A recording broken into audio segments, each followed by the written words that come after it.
Урматтуу Нурлан мырза, Исхак Абсаматович сунуш киргизди, бирок бир көңүлгө жакшы алынбай койду да.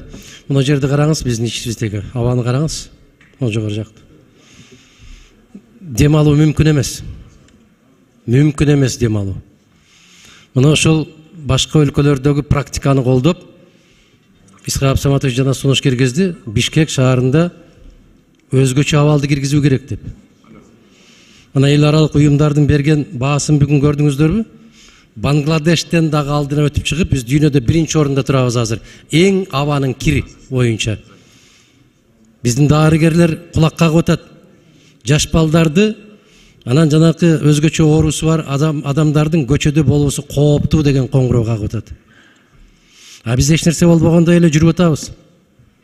Бул өтө оор маселе. Оор маселе, урматтуу кесиптештер. Өнүккөн өлкөлөрдө, мисалы Кытайда ушундай абал түзүлүп калганда мындан 5-6 жыл башта азыр Кытай тазаланып алды. Өзгөчө абал киргизишчү. Мектепке барган балдарды, бала бакчага барган балдарга өзгөчө бир көңүл бурушчу. А бизде азыр мына ол дем алуу органдары оорусу боюнча биздин Бишкек шаары биринчи орунга чыгып атат. Биз кандай кылып чечишибиз керек? Эми караңыз, мына биздин эле залды караңызчы. Туман. Эч нерсе көрүнбөйт. Кандай кылабыз? Мына ошо маселени талкуу кылганда эч нерсе жаралбайт, эч нерсе чыкпайт. Эгерде биз бир чечим кабыл ала турган болсок, жана мен тамашалап айттым эле, Алмаз Акынжанович эске алып коюңуз деп, абанын тазалыгын деп. Ушинтип эле кутулуп кетип баратабыз, эске алыңыз, эске алгыла деп. Аппарат эске алсын.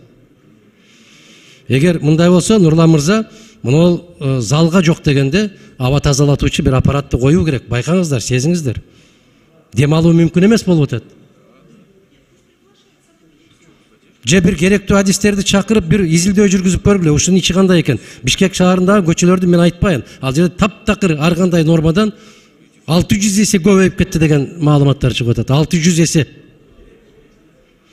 Ушуга бир реакция кылып койсок, урматтуу туугандар. Рахмат, Адахан Кисанбаевич. Жогорку кеңештин ичиндеги абал боюнча иш башкармалыгына айтылды.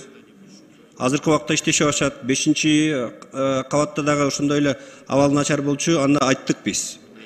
Исхак Абсаматовичтин сунушуну министрлер кабинетинин жана президенттин өкүлү укту бул жерде.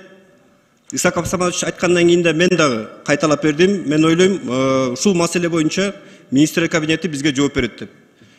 Сөз сизде, Алмаз Акынжанович. Исхак Абсаматович айткан маселе боюнча азыр МЧС менен биз байланыштык. Баягы үйдүн ичиндегини тактай турган приборлор жок дейт. Бирок азыр дагы башка каналдар менен да тактап атабыз.